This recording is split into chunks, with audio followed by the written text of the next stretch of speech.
హరి ఓం. జై శ్రీమన్నారాయణ. మీ హరగోపాల్. ఇదివరకు వీడియోలో 9 యొక్క ప్రాధాన్యతను మీకు తెలియజేశాను. మరి దాని కంటిన్యూషన్గానే మరికొన్ని విషయాలు తెలుసుకుందాం. మాతృగర్భంలో 9 నెలలు అనుకున్నాం. అందులో బేబీకి నవనాడులు ఏర్పడడం కూడా జరుగుతుంది. ఇక మన హావభావాలన్నీ కూడా నవరసాలే. మనం వాడేటటువంటి ఆభరణాలకు రత్నాలు కూడా నవరత్నాలే. ఇక ముఖ్యమైన ఋషుల్ని నవబ్రహ్మలుగా కూడా నిర్ణయించారు. అదేవిధంగా భక్తి సూత్రాల విషయంలో వస్తే నవవేద భక్తి సూత్రాలను కూడా తెలియజేశారు. ఇక హోమానికి వాడేటటువంటి సమిధలు నవగ్రహ సమిధలు, నవవేద సమిధలే. ఇలా 9కి అత్యంత విలువ భారతదేశంలోనే. మరి మన భారతదేశం నుంచి పాశ్చాత్య దేశాలు కూడా 9కి ఎంతో విలువనిస్తున్నారు. మహాభారత యుద్ధం జరిగింది కూడా 18 రోజులు. ఆ కురుక్షేత్రంలో సైనికుల సంఖ్య 18 అక్షోహిణీలు.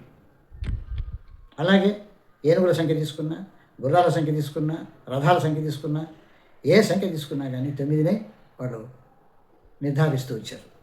మరి నాడు కృష్ణుడు, కౌరవులు, పాండవులు అందరూ కూడా 9 సంఖ్యకు అంత విలువనిచ్చారు. అందుకే అది అధిక సంఖ్య అయింది. అలాగే గతించినటువంటి కృతయుగం 1728,000 సంవత్సరాలు జరిగింది. త్రేతాయుగం 1296,000 సంవత్సరాలు జరిగింది.